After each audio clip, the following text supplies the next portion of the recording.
Today I'm going to give you 3 reasons why you should be using condensed formations in your offense. You're going to see how Sean McVay and the Rams use tight formations in their offense to slice up the defense. And if you stick around to the very end, you're going to see some game film from me. One of my favorite schemes that we did last year that you are definitely going to want to steal. Thanks for joining me here. I'm Coach Alex Besoff from the Spread Offense, and this is a video that I've been wanting to make for a long time now because we got into condensed formations last year quite a bit, and we had a ton of success with it. And it wasn't because we were doing crazy stuff on the field and scheming up things that defenses haven't seen before.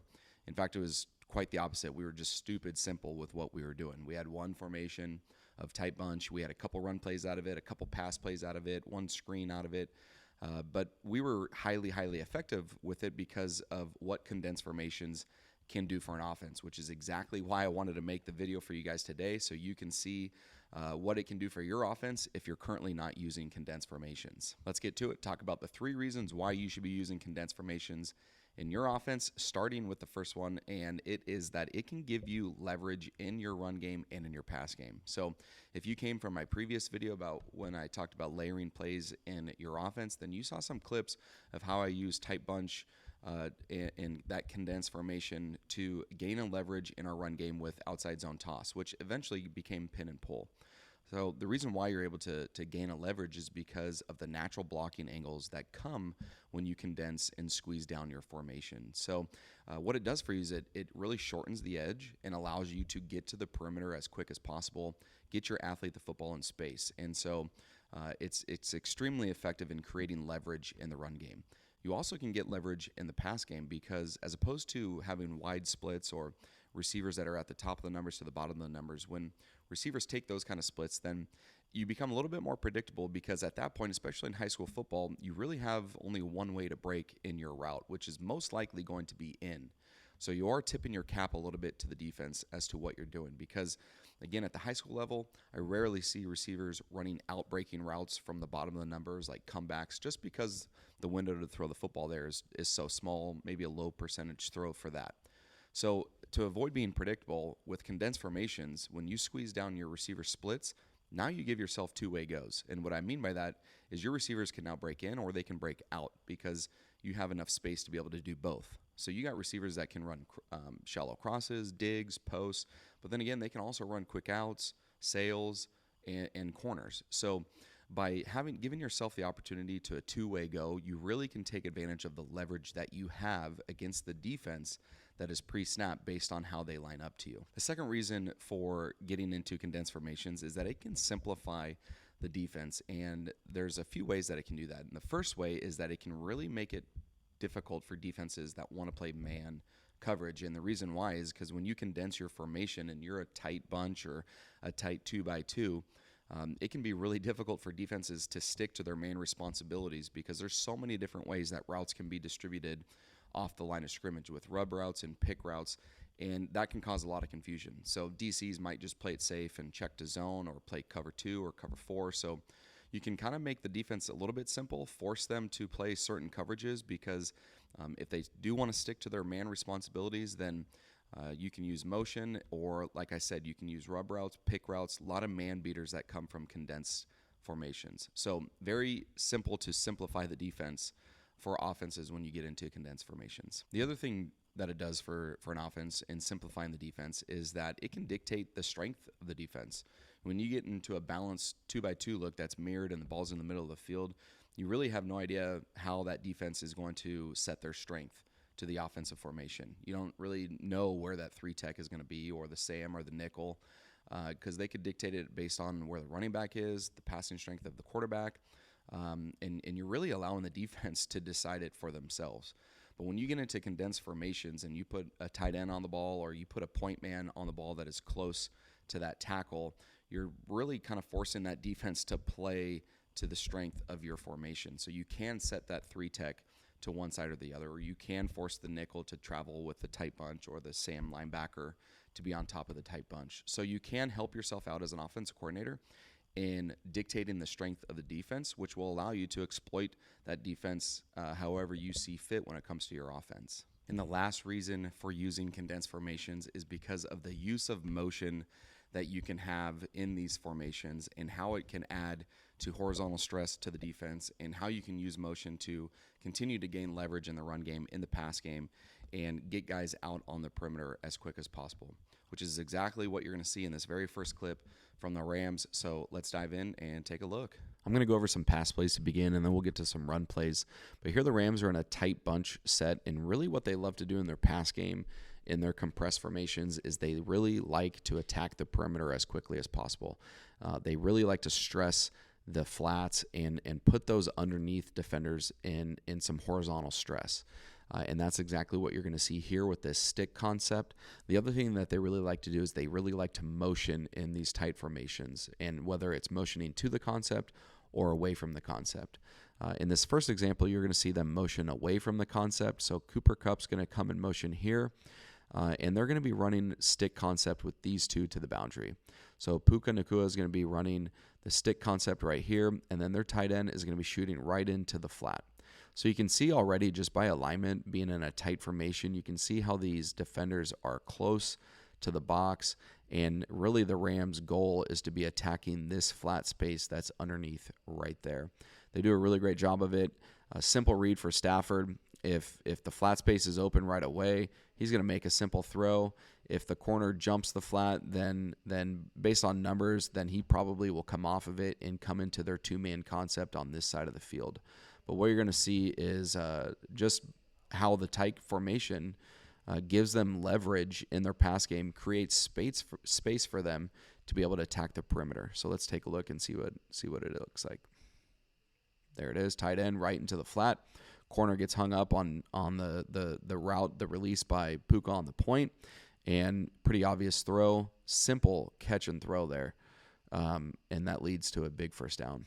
Okay, so you just saw a motion going away from the concept and them running stick.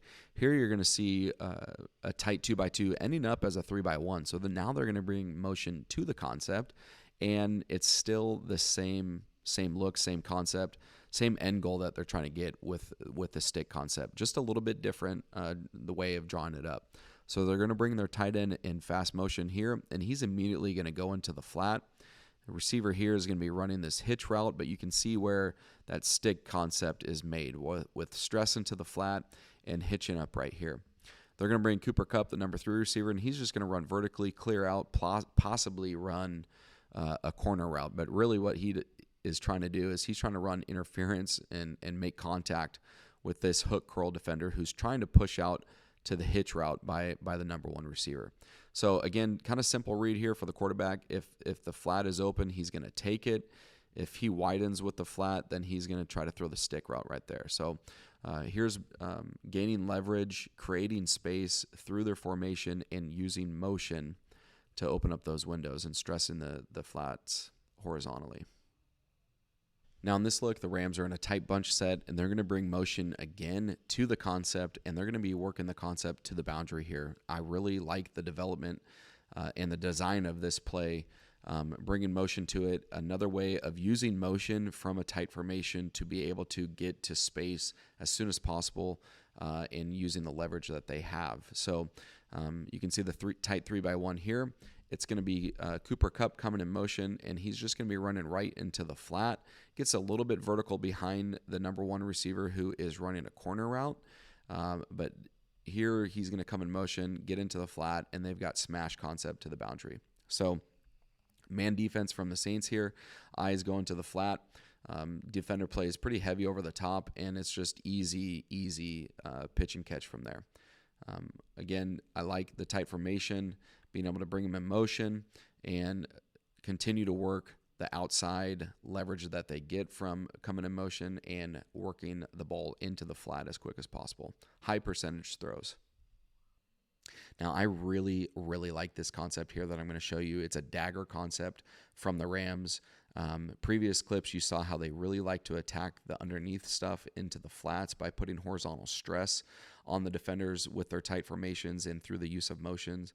Here, they're going to be pushing the ball down the field, and they're trying to attack the middle of the field. probably because they understand tendencies could be for the Saints is to play Tampa too. But they do a great job in the design of the play to use their tight formation to their advantage to create space over the middle of the field. Cooper Kupp here is in the slot, and he is responsible for running right down the middle of the field. What he's trying to do is trying to take this inside linebacker who is responsible for that middle in the Tampa 2 defense. Number 1 receiver is going to be running a corner route, and he's responsible for pulling that safety out of the middle of the field as well. So I really like the dagger concept from this tight formation because these receivers here can quickly get on top of the defenders that they're trying to take out of the middle of the field. When you're not in a tight formation and things are spread out, then it can be really hard to get on top of this safety early enough into the concept to really pull them away from the space that you're trying to attack. But when you compress, these guys can get on those second level and third level defenders very, very quickly. So the dagger concept comes from Puka Nacua coming in motion. He's going to get vertical. The corner and the route down the middle of the field are going to clear things out for him to run a dig route right behind it, and you're going to see a wide open Puka Nacua catch the football for a big gain. Clear out routes, there it is. Creating space through their tight formations to get on top of those third level and second level defenders right away. So now let's take a look at the run game and see how the Rams use their tight formations to their advantage to create leverage to be able to attack the perimeter. And that's really one big advantage that comes with these tight formations is you shorten the edge and you make it easier for yourself through the angles that you have in your blocking to be able to capture the perimeter, get your athlete the ball in space. And that's exactly what they do here. They're going to be going fly sweep with Puka Nacua to the field here. So they're going to run fly sweep. For us, if we were doing it, we would be teaching it like it's outside zone. So we're going to try to reach here, and we're pretty much reaching across the board as best we can. Now, here's where tight formations can really help you, especially when you're running fly sweep or outside zone. You can really get some pin and pull action on the perimeter with your receivers using the angles that they have in their blocking. Very similar to the previous video of layering plays in an offense when I showed you how we use tight bunch to block outside zone, which again becomes more like pin and pull. So by compressing the set here, they're able to take their number 1 receiver. He's got good relationship with the outside backer. He's going to push crack to the outside backer right there.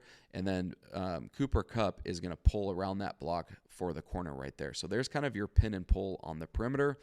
Gives the angles that they need to be able to set the edge and get the fly sweep on the perimeter for a successful run play. Now, probably one of the favorite run plays that the Rams have out of their tight formations is going to be their duo play. The reason why the tight formations is also great for this is because they do a great job of getting Cooper Kupp, Puka Nacua, their tight end, other receivers involved in the blocking scheme, whether it's using those receivers in the tight sets to be an add-on number to the front side of the concept or using them to seal off the back side of the concept in case things happen to bounce back to the weak side of the formation. Here again, you can see how it simplifies the defense with their tight formation using tight end on the ball, sets their 3-tech to the tight end, and their over front. You can see a ton of numbers set, and you can see how they're dictating their strength, which is why duo is probably a great play for them here because you're going to see this ball get bounced back to the weak side of this thing. So as far as the blocking goes up front, exactly what they do. They're going to be blocking duo, so it looks like zone away. So base block, these two are going to double for here. Center, guard here, double for here. And tackle is going to step inside and try to cut that thing off right there. They're going to bring Cooper Kupp in motion, and then they're going to return him, and he's going to be responsible for sealing off the D gap right there. And then they're using the number 1 receiver who's in a compressed look here. He's squeezed down just a little bit. He's able to now go get that safety and leave the corner out in space. That way, if the ball gets bounced to him, it's the corner trying to make the tackle. And you're going to see exactly how it looks here. So great design, great use of the receiver, being able to help on the D gap, secure the backside. There's the plug. The middle is plugged, so he's going to bounce it to the outside where the corner is left by himself. We all know corners don't like to tackle, so put those guys in space, make them make a tackle, and he kind of runs himself out of the play. So great job use of duo. If you're someone that really likes to run duo, you probably already use some tight formations, but you can definitely get creative in how you use those formations to help you with numbers to the concept or maybe away from the concept as well. Okay, so in this look, we are in a tight 2x2. We actually started in a wide 2x2. So this is actually after we shifted down to this tight formation here. Just to give you some context, it's 4th and 6. I actually called a timeout before this play, and I wanted to shift something that we also did quite a bit last year that was really helpful for us. But I wanted to shift because I wanted to get some movement from these defenders out here because that's pretty much where we wanted to attack. But by starting out in a wide 2x2 and then just shifting these guys down into this tight 2x2 inverted look with our slots on the line and our number one receivers off the line, I was hoping to get this corner to move this way, outside backer to kind of start moving in, get them moving in, because essentially what I wanted to do is I wanted to attack them to the outside. And so what you're going to see is how you can use these tight formations to actually create more space, and you're also going to see how getting motion involved here is going to give us leverage advantage to the outside. So our concept here is we're just going to bring our number one receiver who's off the line of scrimmage. We're going to bring him in motion, and he's going to run right into the flat. And then we're going to take our number one receiver here to the field, and we're putting him on a corner route. So we're just running a smash concept, and we're sprinting out to it. So, in my mind at this time, I was thinking, okay, 4th and 6, probably not going to sit back in coverage and just zone things off. I'm anticipating some sort of type of pressure. So I didn't want my quarterback sitting in the pocket. I wanted him to get outside the pocket, get on the run, try to make an easy throw for him. And if nothing was there, maybe he could fight for it and get it with his legs. So that was kind of my idea behind the play, and the reason why I called it in this situation here. We're also going to take our slot here, and we're going to pin the defensive end here to help our quarterback on the sprint out here to the outside. So quarterback's going to be looking into the flat first. So that's where he wants to go right away. That's our first read. And then we're going to go over the top to our corner route if the corner traps the flat and stays on top of that speed out there. But my thought process is, as we're getting movement here from the inside, we want to get to the flat as quick as possible, make an easy throw for our receiver who's on the run, hopefully have enough space that he can go and get the first down. So I'm going to play the clip so that way you can see it, what it looks like all the way through. There he is in motion. We don't do a great job of protection, but we get the ball out and we get that first down. So you can see how by tightening up our formation, we get guys moving, especially with the help of shifting, and then how we use motion to gain leverage in our pass game as well. You can really see how the corner looks like he's cover 3 corner, but first he's affected by into the flat just because of what comes at him first. And then you can see he kind of gets stuck in no man's land and decides to bail and take the corner that's getting into his deep third responsibility.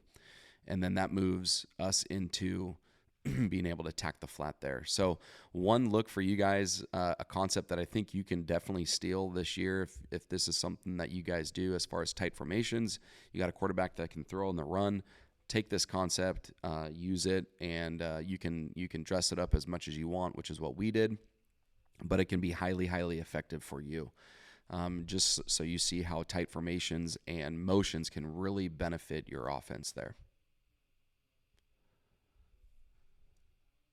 So you can see how effective condensed formations can be for your offense in the run game and in the pass game by shrinking everything down. And actually, by doing that, you're creating more space on the perimeter for yourself. Now, if you don't want to get into condensed formations, but you are looking to be able to spread out that defense and create space, then check out the video that you see on the screen now. It's one simple RPO for your quarterback. If you got a quarterback that can run and throw, you definitely want to check out this scheme because I think it's really going to help you out. So thanks for watching. I appreciate you guys, and I look forward to seeing you guys on the next video.